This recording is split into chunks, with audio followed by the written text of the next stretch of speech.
Hello everyone, welcome to my channel, which is PrimeTech Automotive. I go here today, Mercedes A250.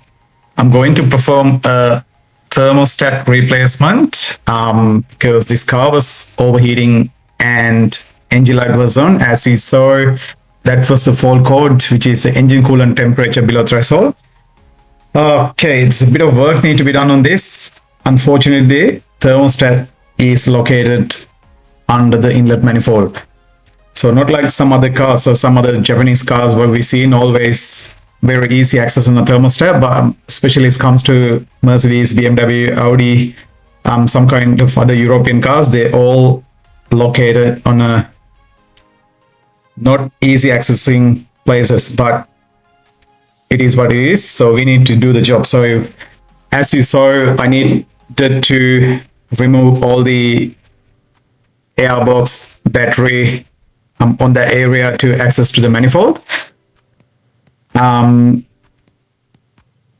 I'm removing inlet pipe from the intercooler to throttle body area. So because I need to remove the throttle body, I'm not going to go one by one where I'm removing it. My main purpose of this is that I just want to show you the problem and what did I do, how did I access to the thermostat. What you see now, I'm just removing the throttle body.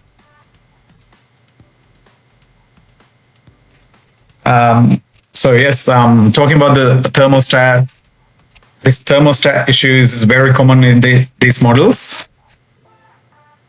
So once you remove the throttle body, there are a couple of vacuum hoses and stuff to need to access. So you need to carefully remove them. And then as you saw, I have already removed all the bolts, but I did not see there were two vacuum lines under the lower part of the manifold. I tried to get a video, but I couldn't make it. So if you are doing this yourself, make sure you remove the vacuum hoses. Otherwise, you won't be able to get the inlet manifold out. Now, if you saw, that's the purge valve. You need to disconnect the purge valve from the area, so you get more access, like more room to the manifold to come out freely. One big advice, guys, so if you're working on this type of models, they're all plastic, they're all brittle, easy to break, so pay extra care when you're working on. So because one job may be converted into another expensive job if you break any plastic. So now I can show you where the thermostat is. So that's the thermostat. It's an electric thermostat complete housing that you need to buy. I did not buy the genuine thermostat. It was expensive and part wasn't available at the time. But there are a lot of aftermarket OEM quality parts in the market. So I end up with buying one of these because the customer was agreed to replace the aftermarket part. I use my clamp removal tool, which is the cable type one. That's the best one rather than using the plier, because the plier causes to damage all the clamps. So if you use this cable type clamp remover, you definitely are able to reuse these clamps. But if you have any doubt in the one of any of these clamps, do not reuse them. Either replace it with the same clamp if you can buy them, or maybe use different suitable clamps. Or just remove all the connector hoses which is connected to the thermostat.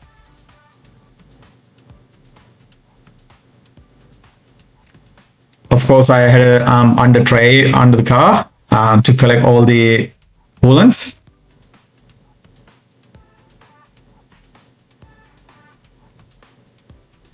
Those rubber hoses are stick into the plastic, so I use a pick carefully without damaging the rubber hoses to break the sticky part of the plastic. So that's how I end up with, if you can see now, put in between the plastic and the rubber hose, swirl around, and you are able to remove the rubber hose.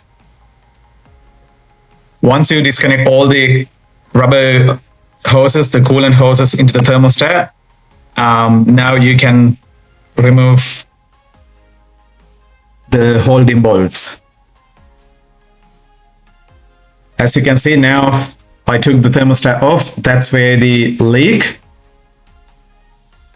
It was leaking as well.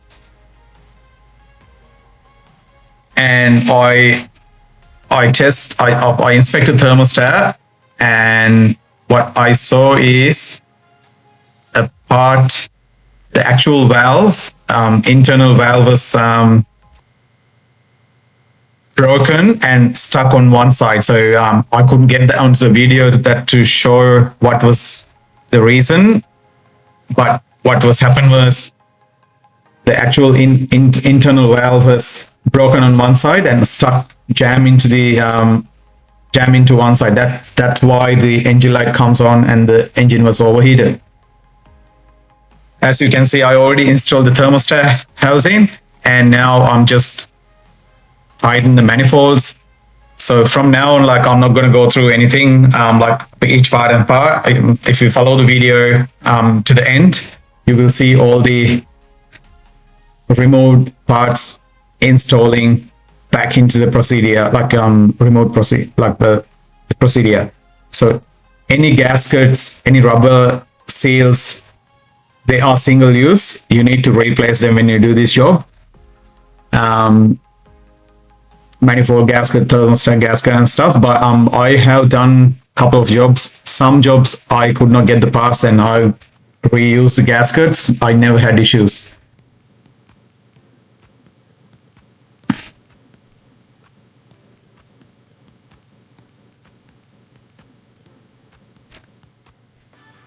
And also I just want to mention the cooling system bleed procedure on this. It's not very hard.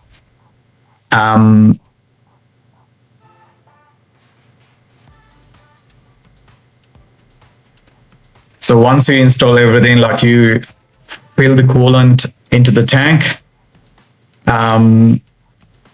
start the engine, hold the RPM for below 2000 for 10-15 minutes.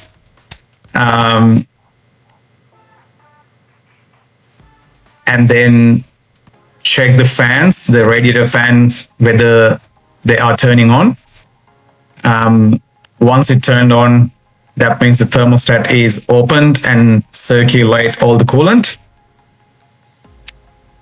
You can turn off the engine, check both upper and lower hoses, they are equally hot. So that means the thermostat is open and the coolant has circulated throughout the cooling system. If the coolant level is low on the tank, at the time you can top it up. But if the system is too pressurized, do not open the tank cap. But if you know what you're doing, open the tank cap carefully. I know a lot of technicians, they know what you're doing, but if you are not a mechanic, if you're just like the car owner doing this repair by yourself, you need to pay extra care because bleeding procedure on the bleeding procedure, the coolant temperature get really high and tank pressurized. As soon as you open, the pressure releases from the tank, you will get burned. So guys, just be careful if you are opening this radiator cap when the tank has built up the pressure inside. The job is pretty much done, guys. So I'm just installing all the bits and pieces back together. Fortunately, I didn't break any plastics, any hoses, any vacuum lines on this car. It happens, some old cars, some old European cars, you don't even like do anything, you just touch them and you break. But this is 2017, I think 2017 or 18 A250. No, it's pretty sure it's 2017. So they're fairly new. Kilometer wise, it's about 60,000 kilometers on it. It's pretty much nearly done. So I'm just double checking all the components back in. Now I'm just putting the battery and the airbox and stuff.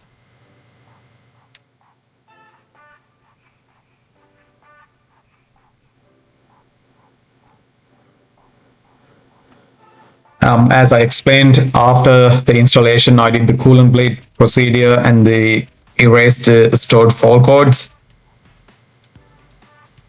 And then I test drove the car, making sure no coolant leak.